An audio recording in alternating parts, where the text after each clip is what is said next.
देखिए ऐसा है कि जो लोग ये एतराज करते हैं ना कि आप सल्लल्लाहु अलैहि वसल्लम ने हजरत आयशा सिद्दीका रजी अल्लाह अन्हा से निकाह किया 6 साल की उम्र में और रुखसती हजरत आयशा की हुई 9 साल की उम्र में, जो ये एतराज कर रहे हैं वो दरअसल आप सल्लल्लाहु अलैहि वसल्लम की शख्सियत पर ही एतराज नहीं कर रहे हैं। कान खोल कर सुन लें, वो राम जी के ऊपर भी एतराज कर रहे हैं और लक्ष्मण जी के ऊपर भी एतराज कर रहे हैं। और इसको सुन लीजिए क्यों। उसकी वजह यह है कि सोशल मीडिया पर जो नौजवान टाइम वेस्ट करते हैं अपना, जॉब वॉब तो है नहीं, तो अब जो यहां आकर टाइम वेस्ट करते हैं उन्होंने कोई स्टडी नहीं की, अपने मजहब के बारे में उनको पता नहीं है, 2-4 वीडियोस देख लेते हैं और उसके बाद वो एतराज करने लग जाते हैं, ऑब्जेक्शन करने लग जाते हैं। तो आप सल्लल्लाहु अलैहि वसल्लम पर तो ये एतराज बाद में होगा, ये एतराज आप पहले राम जी पर कर रहे हैं और उसके साथ साथ आप लक्ष्मण जी पर कर रहे हैं। और मैं जो यहां आपको जवाब देने वाला हूं, उस जवाब से आप न सिर्फ ये कि हम आप सल्लल्लाहु अलैहि वसल्लम का दिफा और डिफेंड करेंगे, बल्कि राम जी और लक्ष्मण जी को भी डिफेंड करेंगे। ये भी सुन लीजिए। सबसे पहले तो मैं आपको यह बताऊं कि आप राम जी पर एतराज क्यों कर रहे हैं। इसलिए कि अगर आप अपने मजहब की किताबें पढ़ेंगे तो आपको अंदाजा होगा कि राम जी ने जो सीता जी से शादी की थी तो उस वक्त सीता जी की उम्र क्या थी, 6 साल थी। ठीक है। कैसे? सीता जी को जब अगवा किया रावण ने, तो रावण से सीता जी ने कहा कि इस वक्त मैं 18 साल की हूं और 12 साल हो गए मुझे अपने हस्बैंड के साथ रहते हुए। आप जब जरा ये कैलकुलेट करेंगे तो आपको पता चलेगा कि सीता जी ने जिस वक्त शादी की थी तो सीता जी की उम्र क्या थी, 6 साल राम जी से। ठीक है।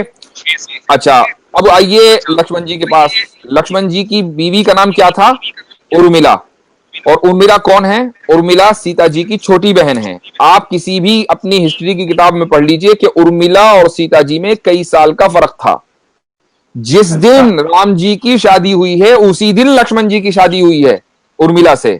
ठीक है। अब अंदाजा लगा लीजिए किस उम्र में हुई है।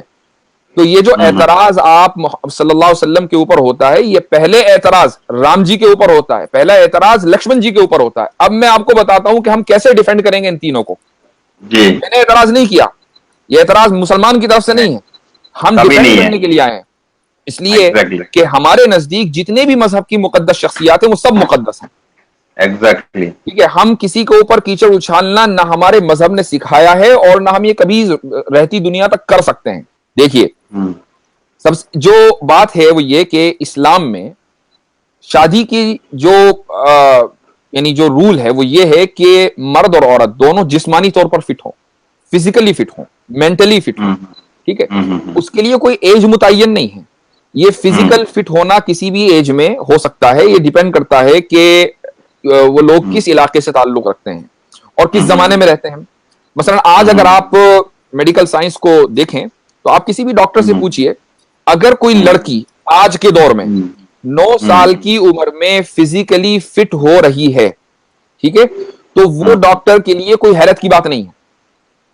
यानी कोई हैरत की बात नहीं है। हो सकता है फिजिकली फिट हो, मेंटली फिट हो। और अच्छा, आए दिन ऐसा होता रहता है। हाँ, अगर 9 साल से कम उम्र में वो फिजिकली फिट हो रही है, यानी, और फिजिकली फिट होने का क्या मतलब है, उसको मेंस्ट्रुएशन आ रहे हैं, उसका मंथली साइकिल शुरू हो रहा है। ठीक है।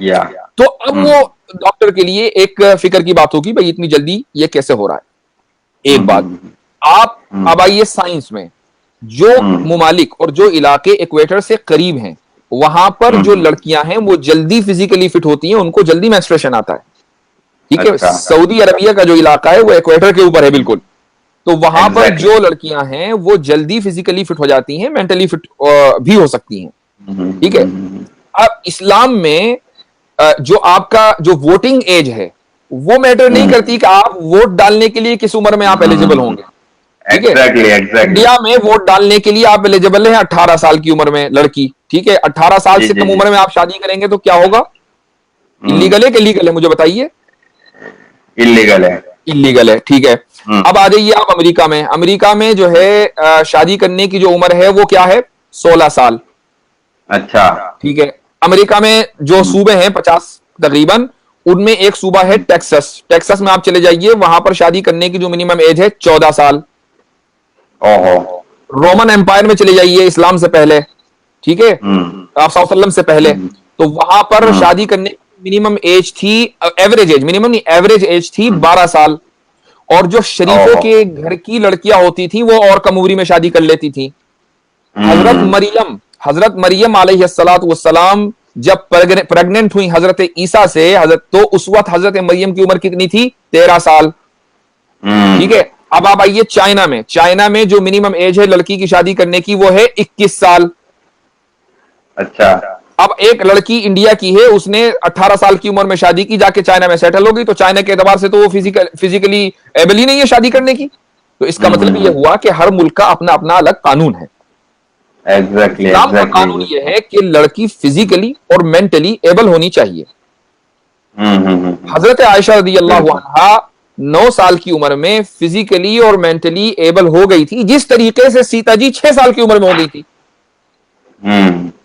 ठीक है, अब जब आप सल्लल्लाहु अलैहि वसल्लम की, अच्छा एक चीज और, कुछ लोग ये कहते हैं नबी करीम सल्लल्लाहु अलैहि वसल्लम की शान में गुस्ताखी करते हुए कि अलियाज़ बिल्लाह आप पेडोफाइल थे। पेडोफाइल एक टर्म है, इसका मतलब ये होता है कि वो लोग जो सेक्सुअली माइनर्स से अट्रैक्ट हों। ठीक है, मैं ये पूछता हूं कि अगर खुदा ना खास्ता अलियाज़ बिल्लाह 100 मरतबा अगर इस इल्जाम में जर्रा बराबर भी कहीं हकीकत होती, तो आप सल्लल्लाहु अलैहि वसल्लम 6 साल की उम्र में हजरत आयशा से निकाह करने के बाद 3 साल इंतजार क्यों करते भाई? 3 साल इंतजार किस लिए किया? इसलिए किया ना कि फिजिकली और मेंटली जो है वो मैच्योर हो जाए, एग्जैक्टली। के बाद रुखसती हुई। अच्छा, अब यहां सवाल ये होता है कि भाई चलो 9 ही साल क्यों, 2-4 साल और इंतजार कर लेते अगर 3 साल किया था। उसकी भी एक हिकमत है। उसकी वजह यह है कि नबी करीम सल्लल्लाहु अलैहि वसल्लम के घर में एक ऐसी फैमिली मेंबर का होना जरूरी था कि जो बाहर के असरात से महफूज रहे, ताकि आप सल्लल्लाहु अलैहि वसल्लम की जो पूरी फैमिली लाइफ है वो उसको जू का तू रिकॉर्ड कर ले। अब अगर एक औरत 18 की, 20 साल की, 22 साल की उम्र की किसी घर में आएगी तो वो बाहर के असरात से महफूज नहीं, उसका अपना एक कल्चर होगा, उसका अपना एक बैकग्राउंड होगा, उसका अपना एक सोचने का अंदाज होगा। ठीक है, तो वो मुकम्मल फैमिली लाइफ को रिकॉर्ड करने के लिए अपने आप को डेडिकेट नहीं कर सकेगी। यही वजह है कि इस्लाम में आधा इल्म तो हजरत आयशा रज़ियल्लाहु अन्हा से हमने लिया है। जी, और बहुत सारी हदीसें हैं जो माँ आयशा से वाबस्ता है कि भाई। एक बार आखिरी सुन लीजिए, आप आखिरी बात सुन लीजिए। जब किसी लड़की का रेप होता है ना बचपन में, 6 साल, 8 साल, 9 साल की उम्र में, तो मुझे बताइए कि उस लड़की का जो फिजिकल और मेंटल ग्रोथ है ना वो तकरीबन रुक जाता है। वो लड़की जो है बिल्कुल डिसफंक्शनल हो जाती है, अब वो किसी काम की नहीं रहती, जो अब उसको बल्कि साइकोलॉजिकल थेरेपी की जरूरत पड़ती है अगर उसके साथ ऐसा हो जाए और वो अपनी जिंदगी बचा ले।